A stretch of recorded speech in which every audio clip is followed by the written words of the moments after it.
이혼 서류의 잉크가 채 마르기도 전에 붉은 표지의 이혼 서류 모서리에서는 아직 식지 않은 금박의 냉랭한 빛이 감돌았다. 전 남편 김민준의 손가락이 내 눈앞에서 흔들렸다. 그의 목소리에는 경멸이 가득했다. 박서연, 이제 우리 김씨 집안도 끝났으니 예전처럼 아무렇지 않게 가족 카드나 긁을 생각은 꿈도 꾸지 마. 그의 옆에 있던 시어머니 최미숙이 즉시 말을 받았다. 새빨간 매니큐어를 칠한 손을 김민준의 팔에 얹고는 얼음장처럼 차가운 눈빛으로 쏘아붙였다. 그럼, 애초에 우리 민준이가 마음이 약하지 않았더라면 지방에서 올라온 애가 어디 우리 집 같은 청담동 고급 빌라에 발이나 붙였겠어? 이혼했으니 당장 내 그 총구석으로 돌아가. 여기서 얼쩡거리지 말고. 나는 대꾸하지 않고 이혼 서류를 가방에 넣었다. 손끝이 닿은 가방 속 핸드폰 화면이 밝아졌다. 어머니에게서 온 메시지였다. 계획대로 진행해. 은행 쪽에는 이미 얘기해뒀다. 강남구청 문을 나서자 김민준이 그의 검은색 제네시스 G90에 시동을 걸었다. 차창이 내려가고 최미숙이 머리를 내밀었다. 주변 사람들이 모두 쳐다보도록 일부러 목소리를 높였다. 박서연, 빌라에 둔 내 물건들 당장 빼가도록 해. 이미 가사 도우미 시켜서 내 그 싸구려 옷들 전부 베란다에 내다버리라고 했으니까. 나는 그들의 차가 먼지를 일으키며 사라지는 것을 보며 핸드폰을 꺼냈다. 하나은행의 박지훈 과장에게 전화를 걸었다. 전화가 연결되자마자 나는 바로 본론으로 들어갔다. 박 과장님, 청산 프로젝트 시작해주세요. 1. 100억 원 자금 전부 명진그룹 관련 계좌에서 인출해 주십시오. 미리 협의된 절차대로 진행해 주세요. 전화기 너머에서 잠시 침묵이 흘렀다. 박 과장의 목소리에는 확인하려는 듯한 기색이 엿보였다. 박 대표님, 확실하십니까? 해당 자금은 현재 인천경제자유구역의 인프라 프로젝트에 투입되어 있습니다. 갑자기 자금을 빼면 연쇄 반응이 일어날 수 있습니다. 확실합니다. 나는 구청 앞 계단에 서 있었다. 바람이 옷자락을 스쳤다. 모든 리스크 대응 방안은 저희 어머니께서 이미 은행장님과 논의를 마치셨습니다. 지금은 실행만 하면 됩니다. 전화를 끊고 택시를 잡아 은행 VIP 센터로 향했다. 가는 길에 인스타그램을 열자 최미숙이 올린 게시물이 보였다. 김민준과 함께 찍은 사진과 함께 이런 글이 적혀 있었다.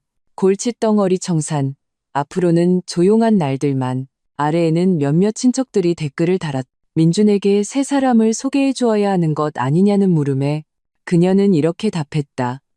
급할 거 없어. 우선 집안 자산부터 좀 늘리고 요즘 라클레 청담 빌라 단지가 눈에 들어와서 몇 채 더 사서 식구들 나눠줄까 해. 은행에 도착한 이박 과장이 VIP 상담실에서 기다리고 있었다. 테이블 위에는 두툼한 서류 뭉치가 놓여 있었다. 그가 펜을 건네며 말했다. 대표님, 자금 인출 확인서에 서명 부탁드립니다. 그리고 저희가 확인해 본 결과 명진그룹이 최근 라클레 청담 측과 단체 구매를 협상 중인 것이 맞습니다.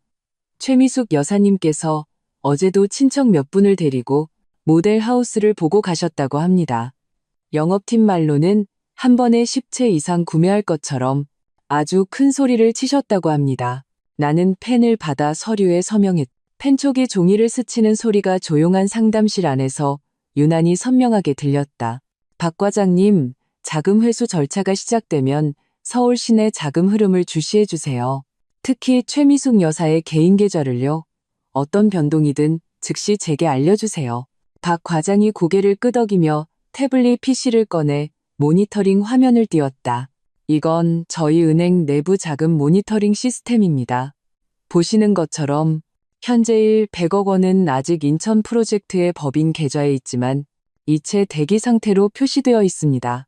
대표님께서 최종 확인만 하시면 30분 내로 지정하신 안전계좌로 모두 이체됩니다.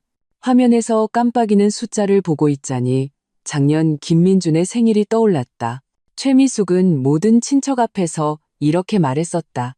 우리 명진그룹의 돈은 전부 우리 민준이 거야. 박서연, 네가 분수를 안다면 얌전히 붙어 있을 것이지 감히 우리 집 재산을 넘볼 생각은 마. 그때 나는 아무 말도 하지 않았다. 지금 생각해보니 그들은 처음부터 나를 가족으로 생각하지 않았던 것이다.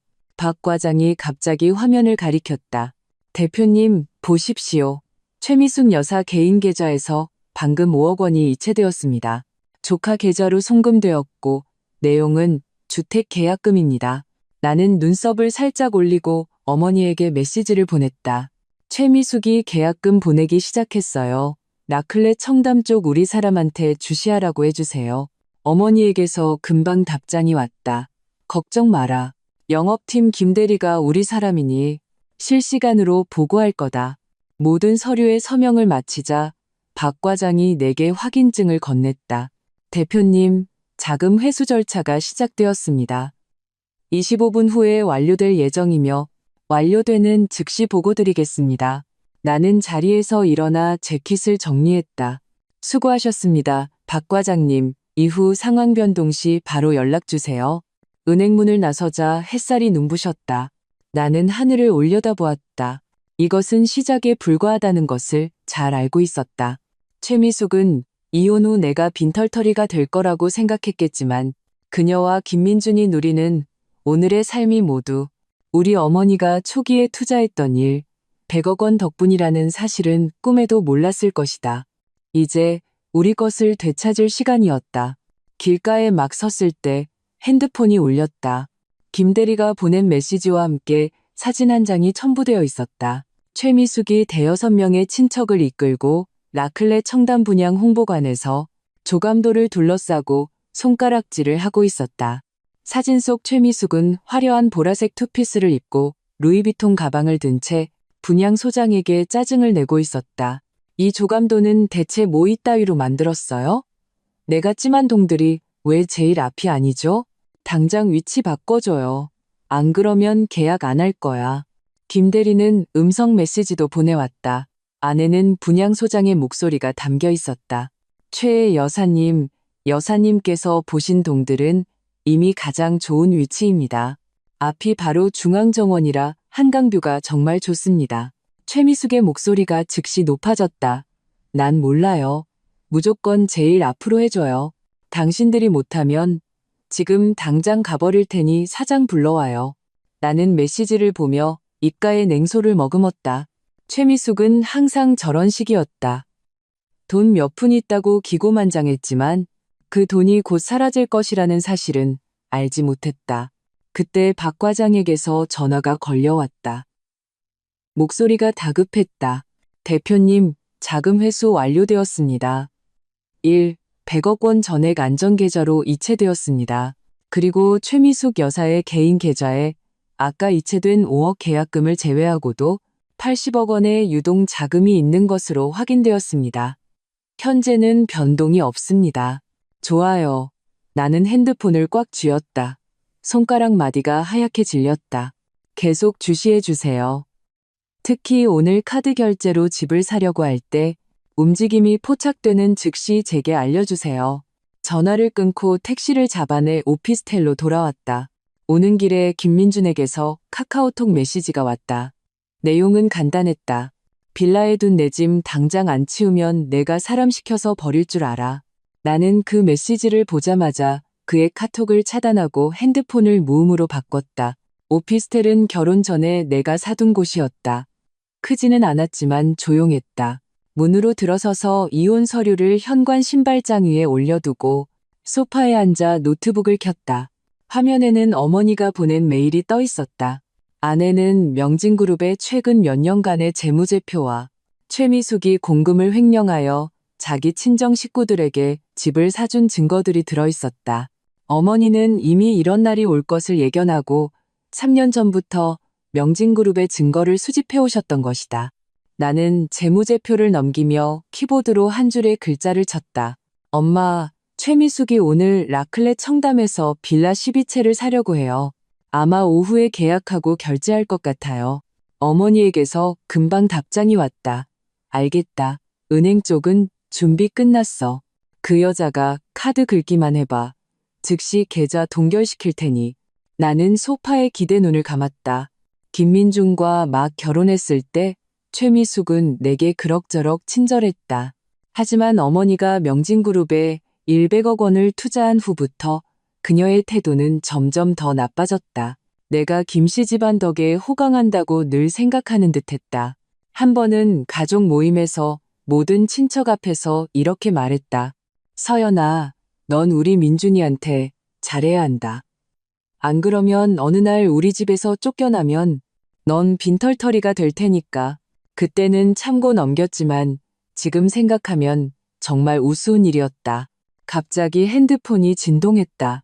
김대리가 보낸 메시지였다. 최미숙 여사가 빌라 12채 구매 확정했습니다. 분양 소장과 가격 협의 마쳤고 오후 2시에 계약서에 서명하기로 했습니다.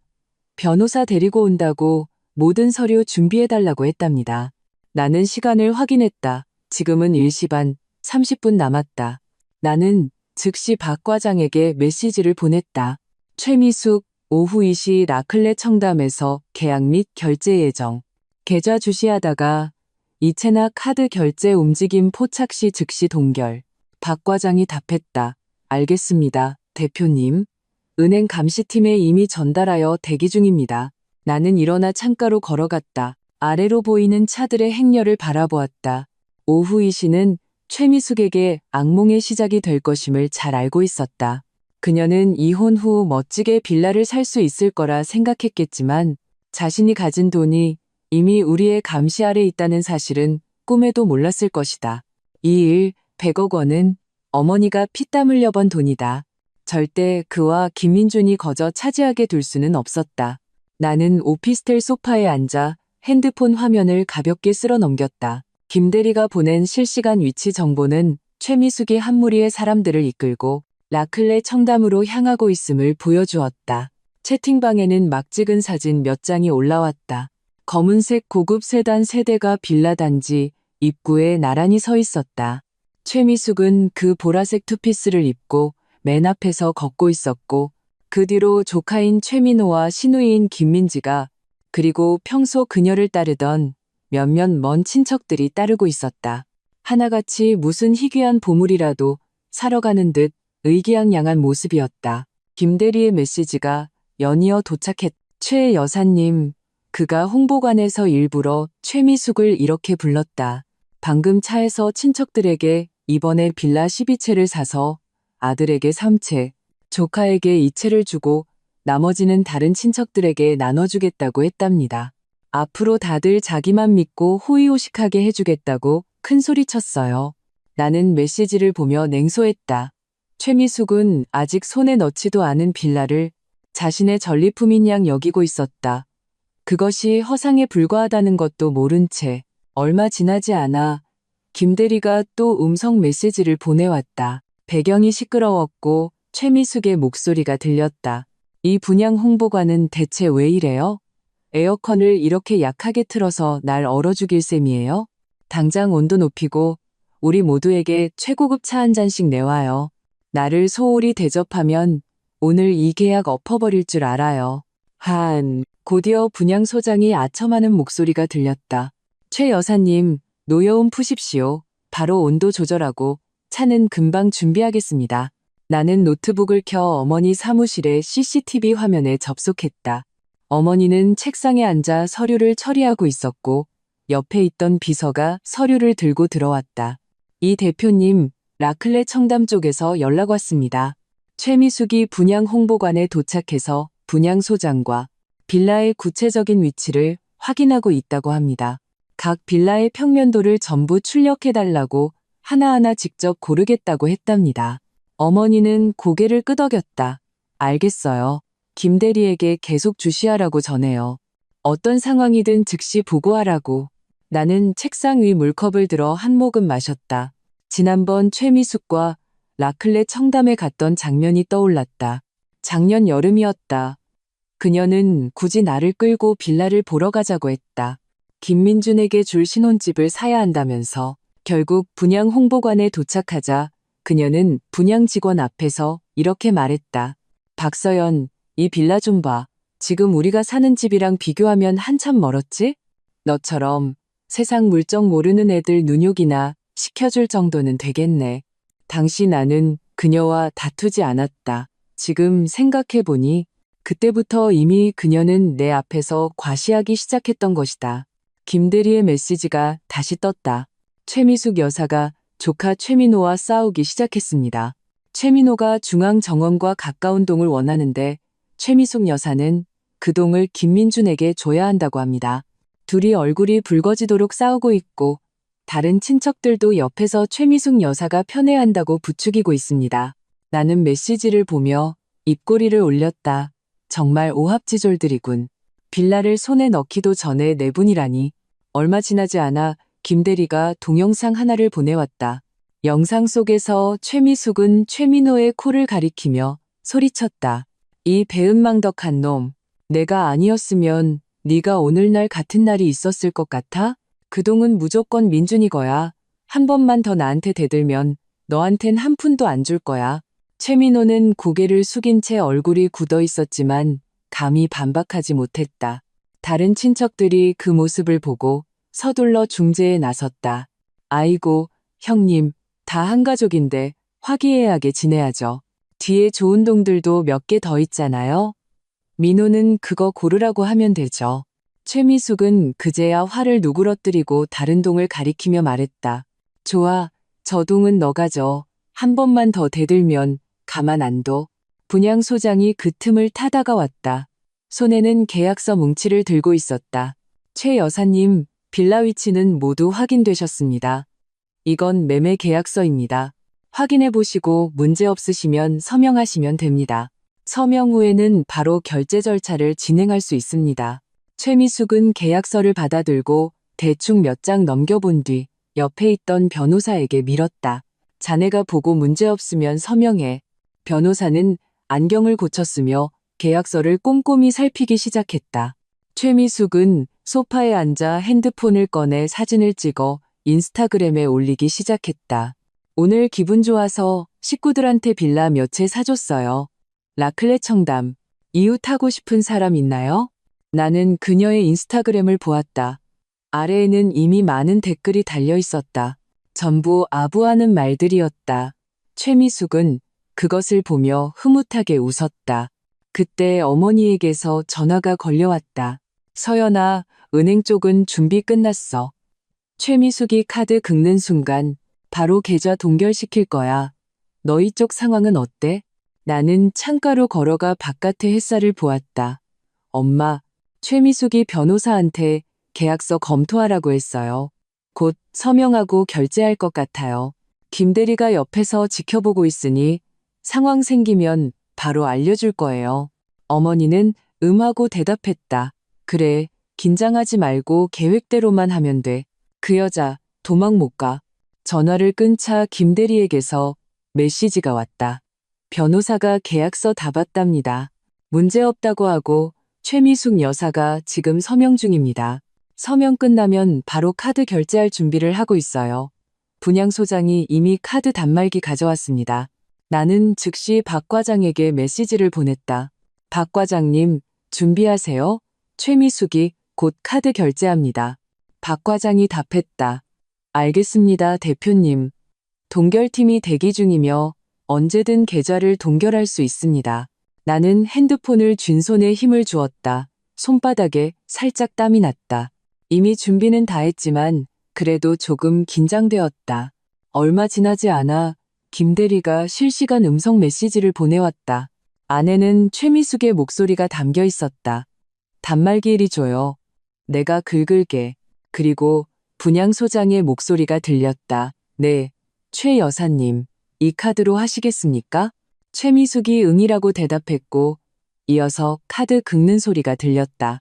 그리고 잠시 대기하는 신호음이 이어졌다.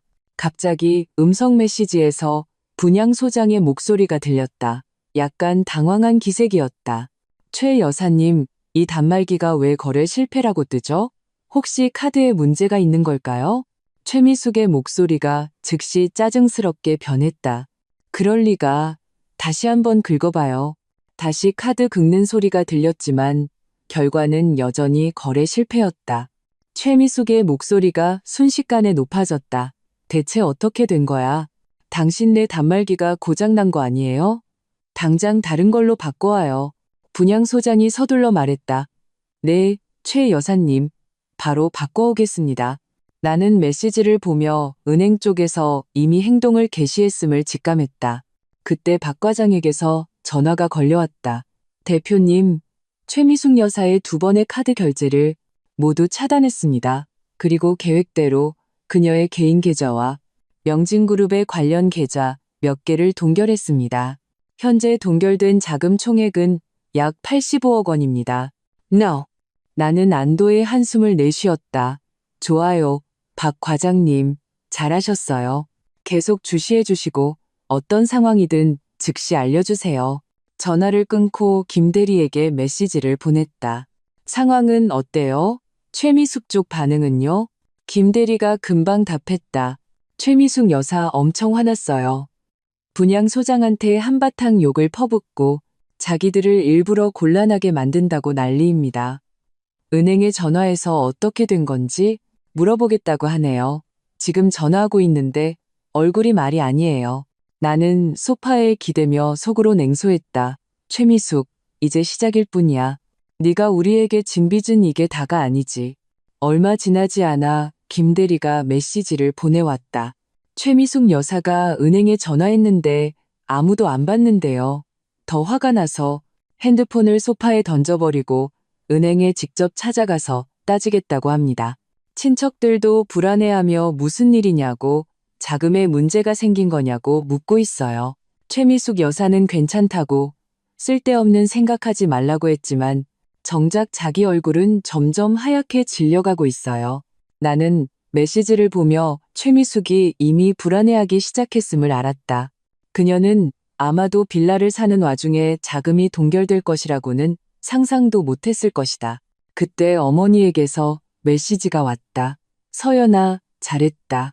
이제 변호사 준비시키렴. 최미숙이 우리를 찾아올 때 본때를 보여줘야지. 나는 답했다. 알겠습니다, 엄마. 창문을 통해 햇살이 방 안으로 쏟아져 들어와 바닥에 따뜻한 빛을 만들었다. 나는 일어나 책상으로 걸어가 서랍을 열고 서류 한 부를 꺼냈다. 그것은 어머니가 변호사에게 준비시킨 최미숙이 내 친정의 투자금을 횡령한 증거들이었다. 나는 서류에 적힌 기록 하나하나를 보며 최미숙과 김민준이 곧 자신들의 소행에 대한 대가를 치르게 될 것임을 확신했다. 분양 홍보관 안에서 최미숙은 마치 털을 곤두세운 암탉처럼 10cm 높이의 하이힐을 신고 안절부절 못하며 서성였다. 핸드폰은 그녀가 내던진 찻상 위에 놓여 있었고 액정에는 금이가 있었다. 그녀는 분양소장의 코를 가리키며 천장을 뚫을 듯 날카로운 목소리로 소리쳤다. 당신들 은행이랑 짜고나 망신 주려는 거지? 내가 분명히 말하는데 오늘 일 그냥 안 넘어가. 내가 당신네 사장한테 전화하고 은행에도 민원 넣을 거야. 분양소장은 겁에 질려 얼굴이 하얗게 변했고 손에는 카드 단말기를 꽉 쥐고 있었다. 그는 더듬거리며 해명했다. 최 여사님, 저희는 정말 공모하지 않았습니다. 단말기는 모두 정상입니다. 아마 은행 시스템에 문제가 생긴 것 같습니다. 조금만 더 기다려보시면 어떨까요? 제가 은행 고객센터에 연락해서 알아보겠습니다. 최미숙은 그를 거칠게 밀쳐냈다. 가슴이 격렬하게 오르내렸다. 뭘 기다려? 내가 지금 당장 은행으로 갈 거야? 응. 그녀는 말하며 밖으로 나가려고 했다. 조카 최민호가 급히 다가와 그녀를 부축했다. 고모, 진정하세요. 정말 시스템 문제일 수도 있잖아요. 일단 집에 가서 소식을 기다리시죠. 뭘 기다려? 최미숙은 그의 손을 뿌리쳤다. 나는 오늘 이 빌라 12채를 기어코 사고 말 거야. 누구도 날 막을 수 없어. 신우이 김민지도 다가와 작은 목소리로 말했다. 새언니, 일단 돌아가요. 여긴 사람도 많은데 남들 웃음거리 되지 말고요. 최미숙은 눈을 부릅떴다. 무슨 웃음거리? 나 최미숙이 빌라 몇 채 사는 게 뭐 어때서? 설령 오늘 돈을 못 내더라도 나한테 그럴 능력이 있다는 건 똑똑히 보여줄 거야. 바로 그때 분양 홍보관문이 열리며 은행 정장을 입은 2사람이 들어왔다. 앞장선 사람은 40대 남자로 안경을 쓰고 있었고 손에는 서류 한 부를 들고 있었다. 그는 바로 은행법무팀의 최 변호사였다. 최 변호사는 최미숙 앞으로 다가가 정중하게 명함을 건넸다. 최미숙 여사님, 안녕하십니까? 저는 하나은행 법무팀의 최민석 변호사입니다. 여사님의 계좌자금 동결건에 대해 설명해 드리고자 왔습니다. 최미숙은 은행 사람이 오자마자 마치 구명줄이라도 잡은 듯 또는 불붙은 폭죽처럼 터져 나왔다. 당신네 은행 대체 무슨 짓이야? 왜 내 계좌를 동결해? 내가 당신들 고소할 거야. 최 변호사는 안경을 고쳤으며 차분하지만 단호한 목소리로 말했다. 최 여사님, 저희 은행 규정에 따르면 계좌가 거액의 비정상적인 자금 이동에 연루되고 관련 당사자가 자산 보전 신청을 할 경우 저희는 해당 계좌를 임시 동결할 권한이 있습니다. 여사님 계좌의 자금은 박서연 대표님과 그 모친이신 이 회장님께서 과거 명진그룹에 투자하신 일 100억 원의 투자금과 관련이 있습니다. 현재 박 대표님께서 자금 회수 절차를 개시하고 자산 보전을 신청하셨기에 저희는 법에 따라 여사님의 관련 계좌를 동결한 것입니다. 하우, 100억? 그건 우리 명진그룹 돈이야. 최미숙이 펄쩍 뛰었다. 박서연 그 X, 감히 무슨 자격으로 자금을 회수하고 내 계좌를 동결해? 내가 걔를 고소할 거야. 최 변호사는 무표정하게 서류 한 부를 꺼내 보였다. 최 여사님, 이것은 박 대표님께서 제공하신 투자 계약서와 자금 회수 통지서입니다.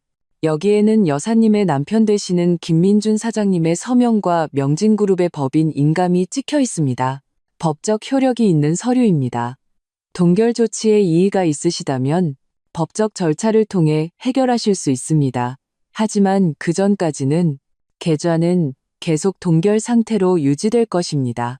최미숙은 서류에 찍힌 서명과 인감을 보고는 얼굴이 순식간에 새하얗게 질렸다. 그녀는 비틀거리며 뒤로 몇 걸음 물러나 소파에 주저앉았다. 그녀의 친척들은 그 모습을 보고 하나같이 당황한 기색을 보였다. 최민호가 조용히 김민지의 옷소매를 잡아당겼다. 누나, 우리 일단 가자. 여기 분위기가 좀 이상해. 김민지도 고개를 끄덕였고 두 사람은 슬금슬금 문 쪽으로 움직였다. 최미숙이 그들을 발견하고는 날카롭게 소리쳤다. 너희들 어디 가? 누가 가라고 했어? 최민호는 걸음을 멈추고 어색하게 웃었다.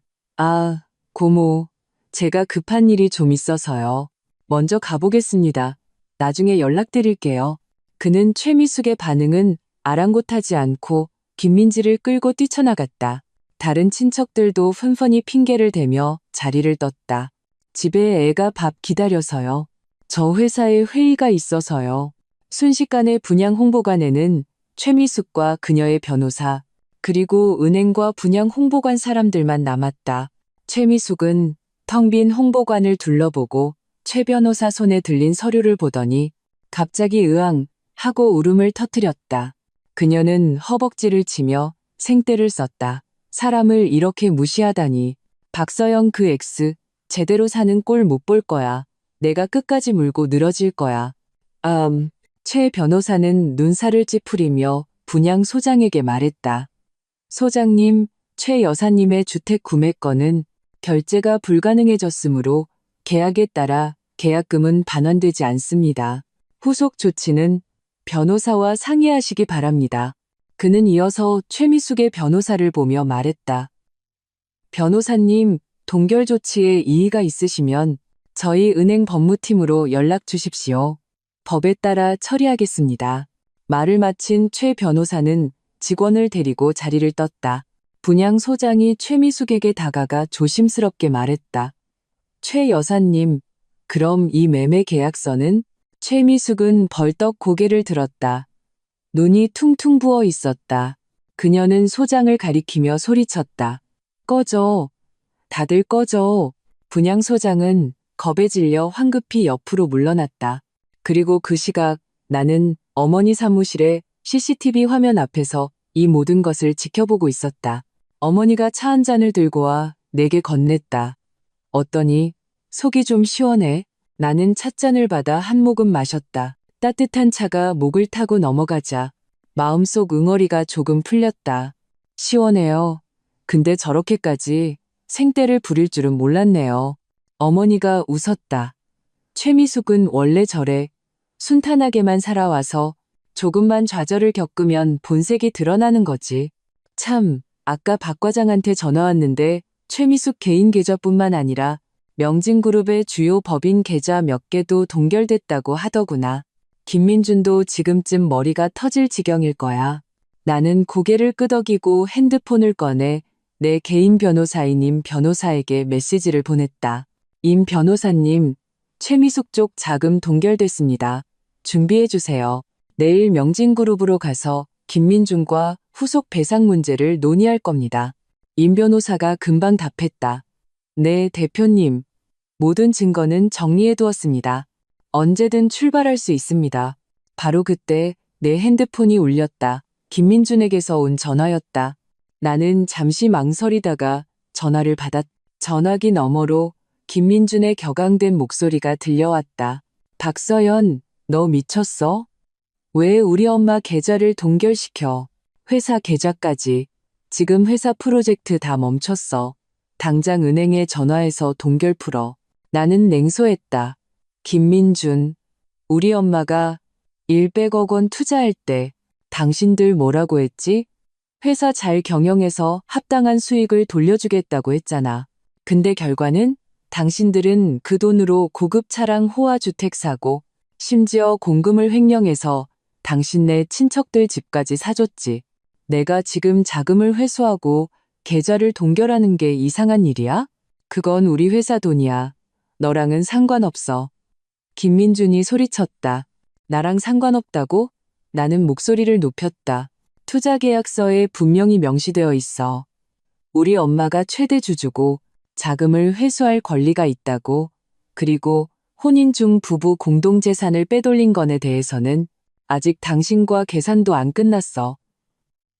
일을 더 크게 만들고 싶지 않으면 얌전히 협조해. 그렇지 않으면 당신네 집안의 추악한 비밀을 세상에 다 까발리는 수도 있어. 김민주는 몇 초간 침묵했다. 그의 목소리가 부드러워졌다. 서연아, 우리 그래도 부부였잖아. 이렇게까지 모질게 굴지 마. 어떻게 하면 계좌 동결을 풀어줄 건지 말해줘. 동결만 풀어주면 뭐든 협의할 수 있어. 나는 속으로 비웃었다. 이제 와서야 꼬리를 내리다니 진작 그러지 그랬어. 간단해. 당신들이 횡령한 자금을 우리 엄마한테 돌려줘. 그리고 우리 쪽 자금 회수로 발생한 손실도 배상하고 마지막으로 당신이 혼인 중에 빼돌린 재산도 전부 내놔. 그렇지 않으면 협상은 없어. 김민주는 다시 침묵했다. 한참 후에야 말했다. 알았어. 엄마랑 상의해보고 내일 답을 줄게. 나는 단칼에 거절했다. 상의할 필요 없어. 내일 오전 10시에 내 변호사랑 명진그룹으로 찾아갈 거야. 그때까지 모든 걸 확실하게 생각해도 내 시간 낭비하지 말고. 나는 말을 마치고 전화를 끊었다. 더 이상 그와 말 섞고 싶지 않았다. 어머니가 내 어깨를 토닥였다. 잘했다. 저런 인간들한테는 정에 호소할 필요 없어. 나는 CCTV 화면 속에서 여전히 생떼를 부리는 최미숙을 보았다. 내일은 또 다른 힘든 싸움이 될 것임을 직감했다. 하지만 나는 두렵지 않았다. 내 손에는 증거가 있고 자신감이 있으며 무엇보다 내 뒤에는 어머니가 계셨다. 분양 홍보관에서 최미숙은 마침내 울음을 그쳤다. 그녀의 변호사가 다가와 작은 목소리로 말했다. 여사님, 일단 돌아가시죠. 여기는 이야기할 장소가 아닙니다. 그리고 은행 쪽에서도 법적 절차를 통해 해결할 수 있다고 했으니 돌아가서 소송 준비를 하시죠. 최미숙은 눈물을 닦으며 일어섰다. 그녀의 눈에는 원망이 가득했다. 그래, 소송해야지. 걔네들하고 박서연 그 엑스까지. 내가 반드시 대가를 치르게 할 거야. 그녀는 하이힐을 신고 비틀거리며 밖으로 걸어나갔다. 그 뒷모습은 유난히 초라해 보였다. 나는 CCTV 화면을 껐다. 엄마, 우리도 돌아가요.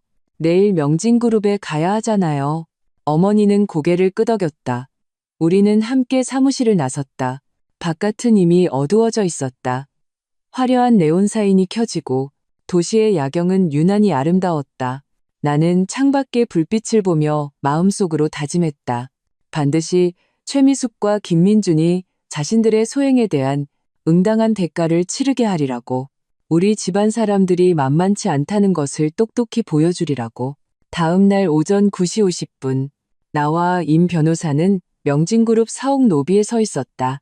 안내 데스크 직원은 우리를 보고는 눈빛이 흔들렸다. 아마 김민준에게서 이미 지시를 받은 모양이었다. 그녀는 잠시 망설이다가 내선 전화를 걸었다. 사장님, 박서연 대표님과 변호사님이 도착하셨습니다. 전화기 너머에서 무언가 말이 오갔고 직원은 전화를 끊은 후 우리에게 말했다. 대표님, 사장님께서 최상층 회의실에서 기다리고 계십니다. 이쪽으로 오시죠. 에자, 엘리베이터가 천천히 올라갔다. 거울에는 나와 임 변호사의 모습이 비쳤다. 나는 몸에 잘 맞는 검은색 정장을 입고 머리는 높게 포니테일로 묶었다. 얼굴에는 아무런 표정이 없었다. 임 변호사는 손에 검은색 서류 가방을 들고 있었고 그 안에는 모든 증거 서류가 들어있었다. 엘리베이터 문이 열리자 김민준과 그의 변호사가 회의실 문 앞에서 기다리고 있었다. 김민준은 회색 정장을 입고 있었고 눈에는 핏발이 서 있었다. 분명 밤을 새운 모습이었다. 박서연, 대체 원하는 게 뭐야? 회의실에 들어서자마자 김민준이 참지 못하고 입을 열었다. 그의 목소리에는 억눌린 분노가 담겨 있었다. 나는 회의 테이블 상석에 앉았다. 임 변호사는 내 옆에 앉아 서류 가방을 테이블 위에 놓았다. 김민준 씨, 어제 분명히 말했어요.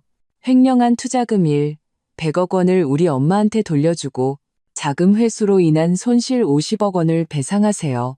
그리고 당신이 혼인 중에 빼돌린 부부 공동재산 30억 원도 전부 내놓으세요.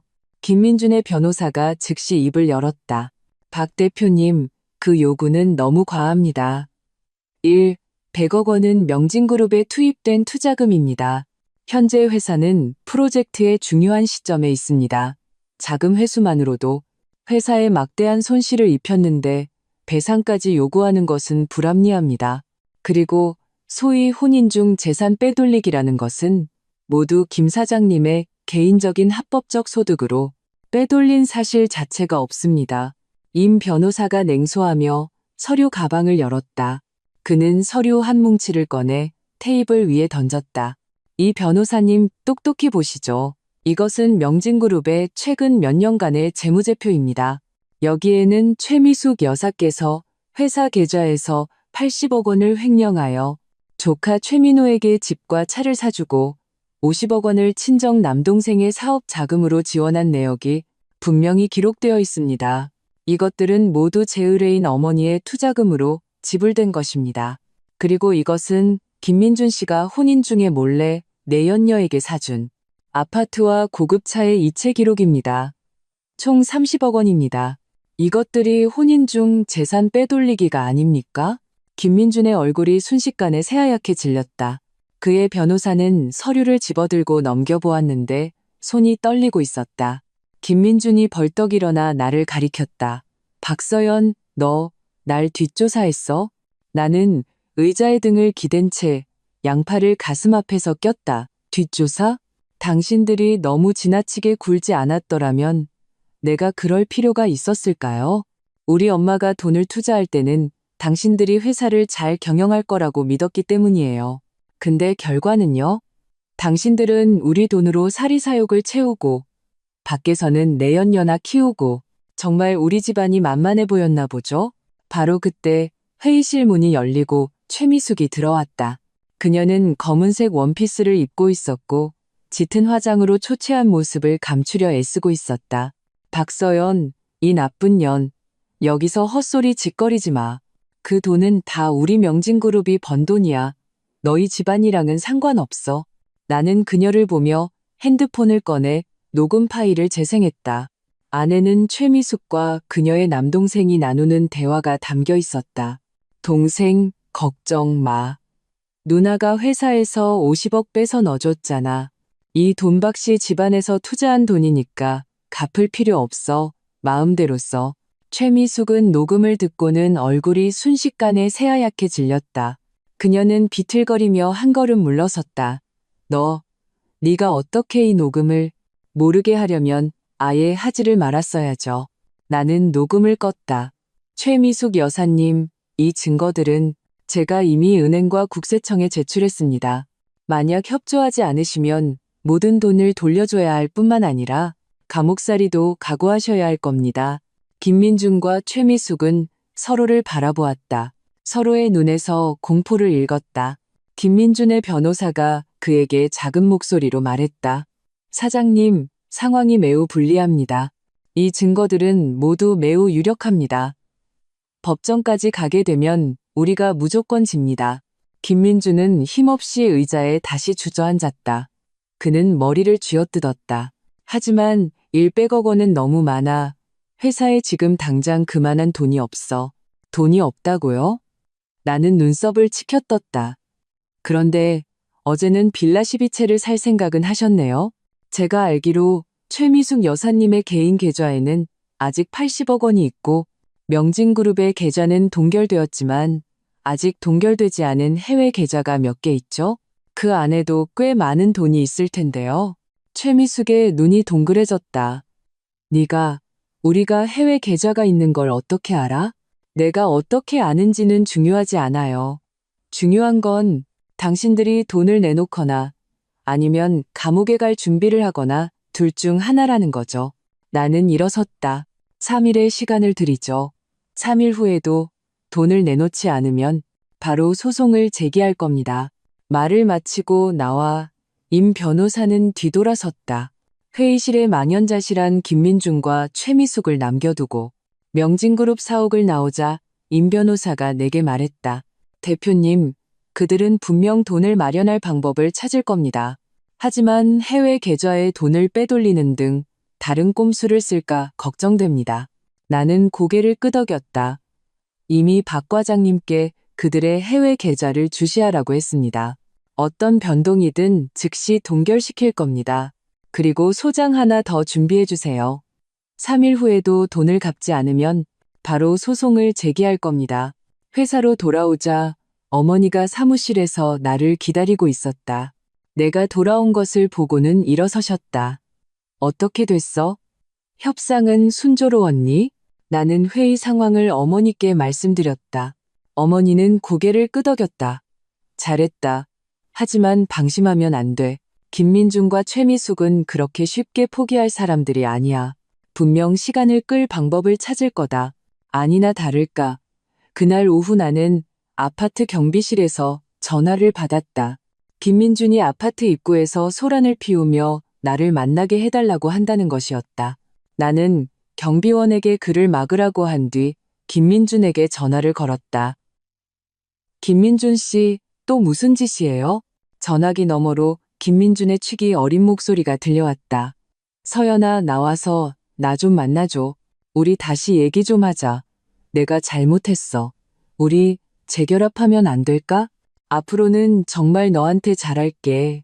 다시는 너랑 싸우지 않을게. 나는 냉소했다. 김민준 씨, 우리가 재결합할 가능성이 있다고 생각해요? 당신이 지금 이런 말을 하는 건 단지 내가 계좌 동결을 풀어주길 바라는 것 뿐이잖아요. 헛수고하지 마세요. 만약 아파트 입구에서 계속 소란을 피우면 바로 경찰에 신고할 겁니다. 나는 말을 마치고 전화를 끊었다. 그리고 아파트 경비실에 메시지를 보내 김민준이 계속 소란을 피우면 바로 경찰에 신고하라고 했다. 얼마 지나지 않아 임 변호사에게서 또 전화가 왔다. 대표님, 명진그룹의 개발사 법무팀에서 연락이 왔습니다. 최미숙 여사가 빌라를 살 때 계약금 5억 원을 냈는데 지금 잔금 지급이 불가능해져서 계약에 따라 계약금은 반환되지 않는다고 합니다.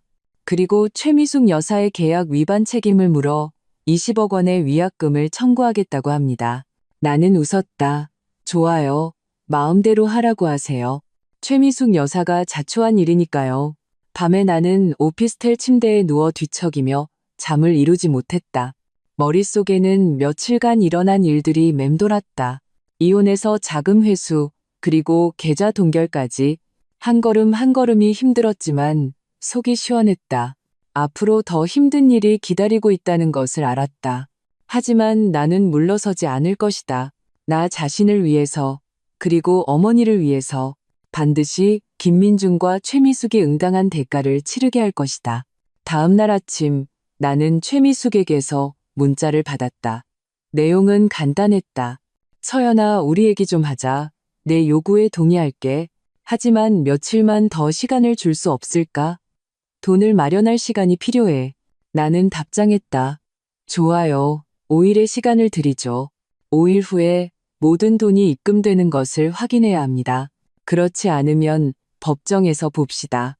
나는 그들이 분명 돈을 마련할 방법을 찾고 있을 것이라고 생각했다. 친척이나 친구에게 빌리거나 자산을 매각하거나, 하지만 어떤 방법으로든 그들은 돈을 내놓아야만 했다. 5일이 금방 지나갔다. 약속한 날이 되었지만 나는 어떤 입금 소식도 받지 못했다. 김민준에게 전화를 걸었지만 받지 않았다. 최미숙에게 전화를 걸어도 받지 않았다. 심지어 변호사도 그들의 변호사와 연락이 닿지 않았다. 우리는 그들이 도망치려 한다는 것을 직감했다. 나는 즉시 박 과장에게 전화를 걸었다. 박 과장님, 명진그룹의 해외 계좌에 변동이 있습니까? 박 과장의 목소리가 다급했다. 대표님, 바로 방금 그들의 해외 계좌에서 100억 원의 자금이 스위스의 한 계좌로 이체되고 있었습니다. 저희가 차단했지만 상대 은행에서 계속 지연시키고 있습니다. 아마 자금 이체를 성공시키려는 속셈인 것 같습니다. 반드시 막아야 합니다. 나는 전화기에 대고 소리쳤다. 어떤 방법을 써서라도 그 돈이 빠져나가게 해서는 안 됩니다. 박 과장이 말했다. 상대 은행과 계속 협상 중이며 동시에 인터폴에도 연락했습니다. 막을 수 있을 겁니다. 나는 전화를 끊고 마음이 조급해졌다. 만약 그 돈이 빠져나가면 되찾기는 어려워질 것이다. 임 변호사가 말했다.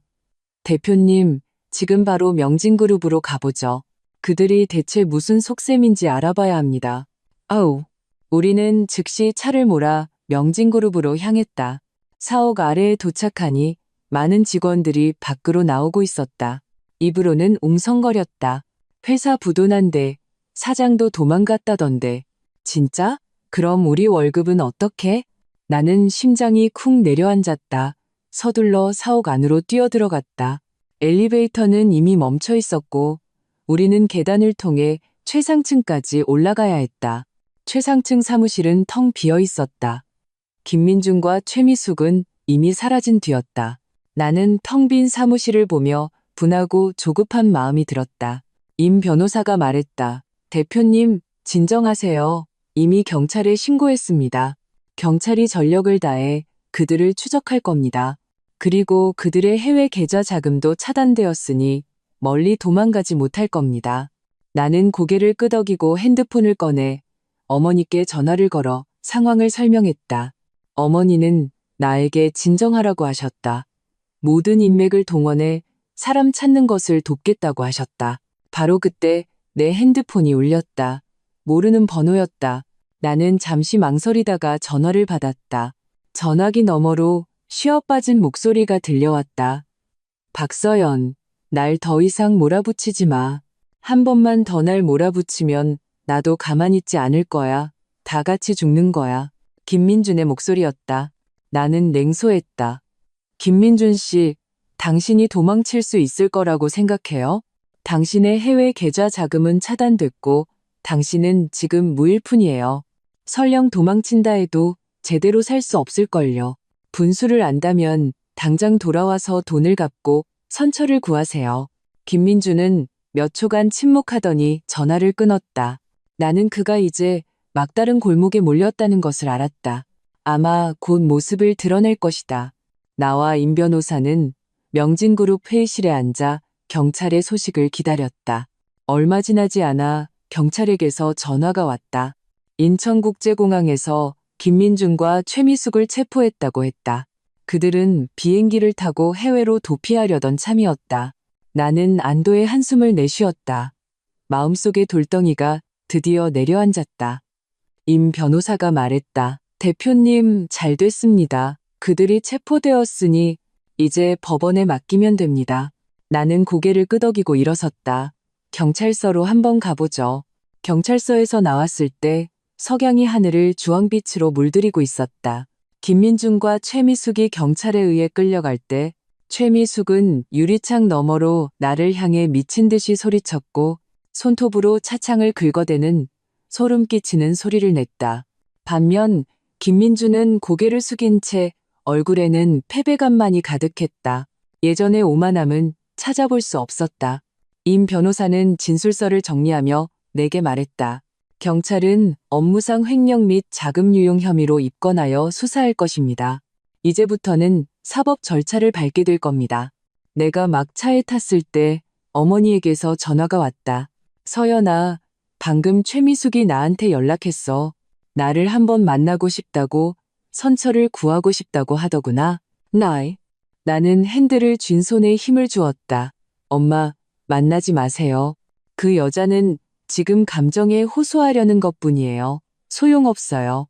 어머니는 오히려 웃으셨다. 나도 당연히 알지. 하지만 그 여자가 무슨 수작을 부릴지 궁금하구나. 내일 오전에 회사 접견실로 오라고 해라. 마침 잘 됐지.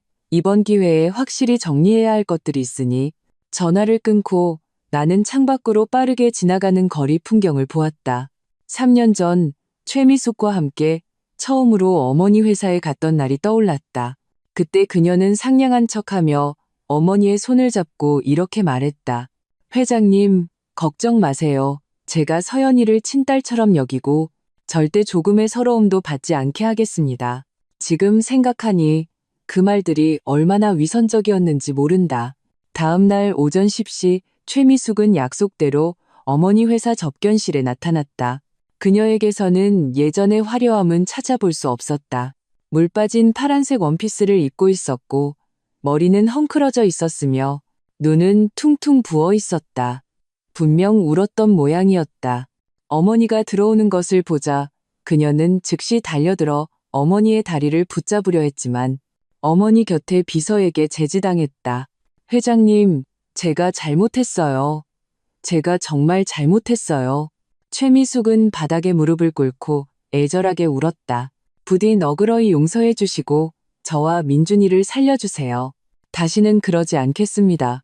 그 일, 100억 원, 어떻게든 갚겠습니다. 제발 저희를 감옥에 보내지 말아주세요. 어머니는 소파에 앉아 비서가 건넨 차를 한 모금 마셨다. 목소리는 평온했다. 최미숙 씨, 내가 처음에 명진그룹에 돈을 투자한 건 우리 서연이를 봐서였고 당신들이 회사를 잘 경영할 거라고 믿었기 때문이요. 그런데 당신은 어땠소? 내 돈으로 당신 친정의 빚을 메우고 당신 아들이 밖에서 내연녀를 두는 것을 방관했지. 이제 와서 이런 말을 하는 게 소용있다고 생각하시오? 최미숙은 고개를 들었다. 얼굴은 눈물 범벅이었다. 회장님, 제가 회장님께 죄송한 짓을 한 거합니다. 하지만 저도 한순간 어리석었습니다. 제 동생이 사업에 실패했는데 제가 모른 척할 수가 없었습니다. 민준이도 그냥 한순간 눈이 먼 겁니다. 그의 마음속에는 아직 서연이가 있어요. 부디 저희가 부부였던 정을 생각해서 이번 한 번만 용서해 주세요. 어머니는 찻잔을 테이블에 내려놓고 핸드폰을 꺼내 녹음 파일을 재생했다. 안에는 최미숙과 그녀의 친구가 나누는 대화가 담겨 있었다. 너는 몰라. 박서연 그 엑스, 걔 엄마가 돈 많지 않았으면 내가 우리 집에 며느리로 들였을 것 같아? 걔네 엄마 돈만 손에 넣으면 바로 집에서 쫓아낼 거야. 그때는 우리 민준이가 누구랑 결혼하든 상관없지. 최미숙은 녹음을 듣고는 얼굴이 순식간에 새하얗게 질렸다. 그녀는 바닥에 주저앉아 더 이상 아무 말도 하지 못했다. 어머니는 일어서서 그녀를 내려다보았다. 최미숙 씨, 지난 몇 년간 당신이 뒤에서 우리 서연이를 헐뜯고 결혼 생활에 간섭한 것 나는 다 알고 있었소. 그저 당신과 다투고 싶지 않았을 뿐이요. 그런데 당신은 분수를 모르고 감히 내 투자금에 손을 댔지. 지금 이 지경에 이른 것은 모두 당신이 자초한 일이오. 어머니는 말을 마치고 비서에게 말했다. 이 사람 내보내세요. 앞으로는 회사에 한 발짝도 들여놓지 못하게 하세요. 비서가 최미숙을 부축해 문 쪽으로 끌고 갔다. 최미숙은 발버둥치며 울부짖었다. 회장님, 제발 한 번만 더 기회를 주세요. 제가 정말 잘못했어요. 하지만 어머니는 더 이상 그녀를 쳐다보지 않았다. 접견실이 마침내 조용해졌다. 어머니는 내 곁으로 와서 어깨를 토닥였다. 서연아, 저런 사람들 때문에 내 기분 망치지 마라. 앞으로는 우리에게 더 중요한 일들이 있어. 뭐이? 나는 고개를 끄덕이고 핸드폰을 꺼내 한 기자에게 메시지를 보냈다. 이제 터뜨리셔도 됩니다. 기자는 금방 답했다. 알겠습니다. 대표님, 이 사건이 온 도시에 퍼지도록 하겠습니다. 얼마 지나지 않아 각종 뉴스 사이트와 소셜미디어에는 명진그룹이 투자금을 횡령하여 빌라를 구매하려다 자금이 동결된 뉴스가 올라왔다. 사진은 최미숙이 라클레 청담 분양 홍보관에서 생떼를 부리는 모습이었다. 네티즌들은 푼푼히 댓글을 달았다. 사람 속은 정말 모르는 거구나. 돈 많아 보이더니 남의 돈 횡령한 거였네. 저런 인간은 감옥에 가야 해. 너무 악랄하다. 뉴스가 퍼지면서 명진그룹의 주가는 계속해서 폭락했고 곧 공모가를 밑돌았다. 많은 투자자들이 주식을 내던졌고 명진그룹은 전례 없는 위기에 빠졌다. 나와 어머니는 그 틈을 타 명진그룹의 일부 우량 자산을 인수하여 우리 회사의 사업을 확장했다. 바로 그때 나는 모르는 번호로 온 협박 문자를 받았다. 박서연, 한 번만 더 우리를 몰아붙이면 너랑 내 엄마 무사하지 못할 줄 알아. 나는 문자를 보고 조금도 두렵지 않았다. 오히려 우스웠다. 나는 문자를 경찰에 전달했고 경찰은 금방 문자를 보낸 사람을 찾아냈다. 최미숙의 조카 최민호였다. 얼마 지나지 않아 경찰은 최민호를 체포했고 협박 혐의로 구속했다. 밤에 나와 어머니는 집 베란다에 앉아 바깥 야경을 보았다. 어머니가 내게 와인 한 잔을 건넸다. 서연아, 며칠 동안 고생 많았다. 나는 와인을 받아들고 어머니와 잔을 부딪혔다. 엄마, 고생 아니에요. 다 그들이 자초한 일인걸요? 어머니가 웃었다. 네가 그렇게 생각하니 다행이다. 앞으로 우리의 날들은 점점 더 좋아질 거야. 나는 잔 속의 와인을 보았다. 이 전쟁이 아직 끝나지 않았다는 것을 알았다. 김민중과 최미숙의 사건은 아직 재판 중이고 그들의 해외 계좌 자금은 여전히 상대 은행과 교섭 중이었다. 앞으로 처리해야 할 일들이 많았다. 하지만 나는 더 이상 두렵지 않았다. 나와 어머니가 함께라면 해결하지 못할 문제는 없다는 것을 알기 때문이었다. 다음 날 아침, 나는 임 변호사에게서 전화를 받았다. 대표님, 좋은 소식입니다. 경찰이 명진그룹 해외 계좌에 있던 100억 원의 자금을 모두 회수했습니다. 그리고 김민중과 최미숙 명의의 부동산과 고급차도 모두 압류되어 경매 절차가 진행 중입니다. 경매 수익금은 우리의 손실을 변제하는 데 사용될 것입니다. 나는 마음속으로 기뻤다. 정말 잘 됐네요. 임 변호사님, 수고하셨습니다. 임 변호사가 말했다. 제가 해야 할 일입니다. 대표님, 이제 법원의 판결을 기다리면 됩니다. 전화를 끊고 나는 사무실 창가로 걸어가 바깥의 햇살을 보았다. 마음속에 희망이 가득했다. 미래에 어떤 어려움이 닥치더라도 나는 용감하게 맞설 것이다. 나는 더 이상 남에게 휘둘리던 박서연이 아니기 때문이다. 나는 이미 나 자신과 가족을 지킬 수 있는 사람으로 성장했다. 법원 개정일, 하늘에서는 가랑비가 내렸다. 나와 어머니, 임 변호사는 원고석에 앉아 피고석에 앉은 김민준과 최미숙을 보았다. 그들은 수의를 입고 머리가 헝클어져 예전의 화려함은 찾아볼 수 없었다. 김민준은 고개를 숙인 채 나를 쳐다보지 못했고 최미숙은 계속해서 눈물을 닦으며 후회 가득한 눈빛을 보였다. 재판이 시작되자 판사는 증거를 하나하나 확인했다. 임 변호사는 논리정연하게 김민중과 최미숙의 죄목을 진술했다. 자금 유용일 100억 원, 혼인 중 재산 빼돌리기 30억 원, 업무상 횡령 80억 원. 각각의 죄목에는 명백한 증거가 뒷받침되었다. 김민준의 변호사는 변론을 시도했지만 철저한 증거 앞에서 모든 것은 헛수고였다. 판사가 최미숙에게 죄를 인정하느냐고 묻자 최미숙은 갑자기 감정이 폭발하여 큰 소리로 외쳤다. 인정합니다. 제가 잘못했습니다. 판사님, 부디 선처를 베풀어 주세요. 저에게는 아직 연로하신 어머니가 계십니다.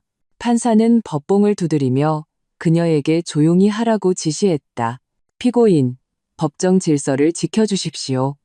피고인의 사정은 참작하겠지만 법은 공정하며 피고인의 애원으로 판결이 바뀌지는 않을 것입니다.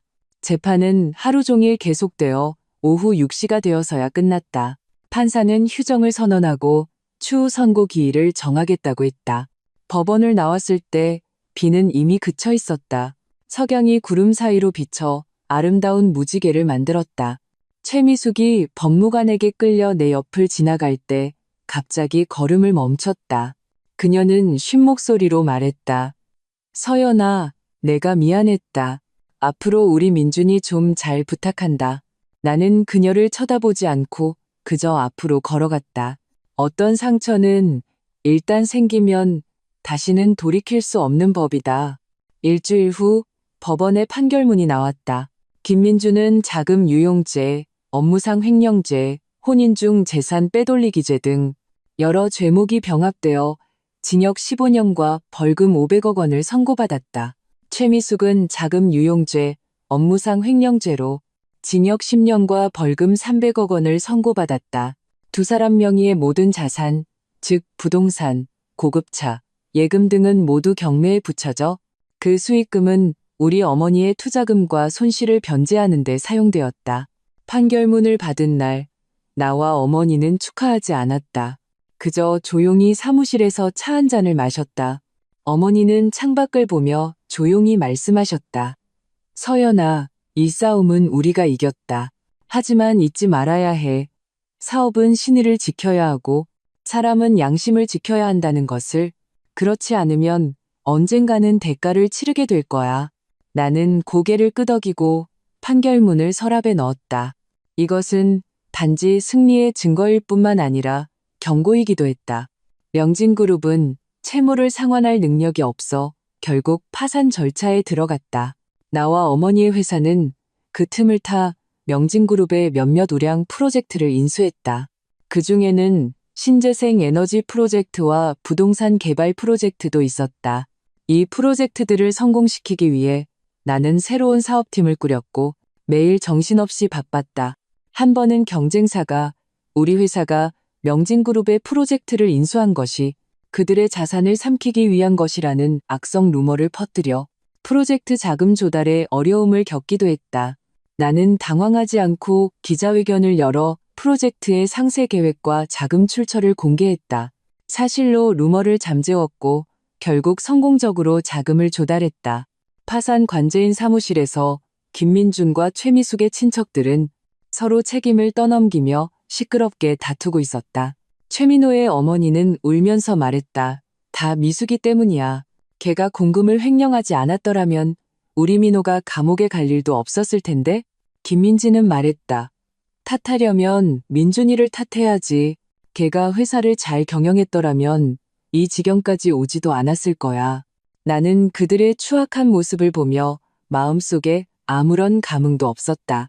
이 사람들은 명진그룹이 잘 나갈 때는 기뻐하며 이득을 챙기고 문제가 생기자 서로를 비난했다. 정말 비참하고 우스웠다. 몇 달 후 우리 회사의 신재생 에너지 프로젝트가 정식으로 생산에 들어갔고 시장에서 큰 호평을 받았다. 매출액은 계속해서 상승했다. 신사업 발표회에서 나는 연단에 서서 아래의 파트너들과 기자들을 보았다. 마음속에 성취감이 가득했다. 이것은 단지 나의 개인적인 성장일 뿐만 아니라 우리 회사의 새로운 시작이기도 했다. 발표회가 끝난 후 어머니가 내 곁으로 와서 웃으며 말씀하셨다. 서연아, 네가 다 컸구나. 이제는 혼자서도 잘 해내는구나. 나는 어머니의 팔짱을 끼고 먼 곳의 석양을 보았다. 엄마, 다 엄마가 가르쳐 주신 덕분이에요. 여성도 강할 수 있고 자신의 노력으로 꿈을 이룰 수 있다는 것을 엄마가 알려주셨잖아요. 날이 갈수록 나는 김민준과 최미숙이 남긴 상처를 점점 잊어갔다. 온전히 일과 생활에 몰두했다. 가끔 친구들에게서 그들이 감옥에서 어떻게 지내는지 소식을 들었다. 김민준은 말이 없어지고 최미숙은 매일 눈물로 지샌다고 했다. 나는 그들을 동정하지 않았다. 이것은 모두 그들이 스스로 선택한 길이었기 때문이다. 어느 날 사무실을 정리하다가 우연히 그 이혼 서류를 발견했다. 붉은 표지는 이미 색이 조금 발해 있었다. 나는 서류 위에 내 사진을 보며 이혼하던 날의 장면을 떠올렸다. 그때의 나는 조금 막막했지만 그보다 더 단호했다. 잘못된 사람을 떠나야만 더 나은 자신을 만날 수 있다는 것을 알았다.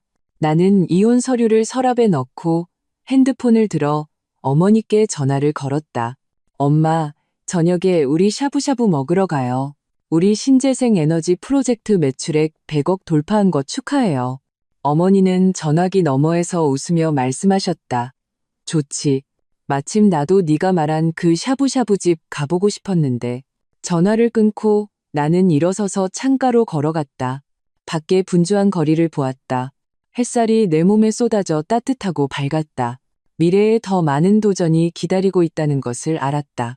하지만 나는 더 이상 두렵지 않았다. 내게는 어머니의 지지가 있고 나 자신의 노력이 있으며 무엇보다 용감한 마음이 있기 때문이다. 나는 우리가 양심을 지키고 신의를 바탕으로 경영한다면 우리 회사는 반드시 더 좋아질 것이고 우리의 삶도 더 행복해질 것이라고 믿었다.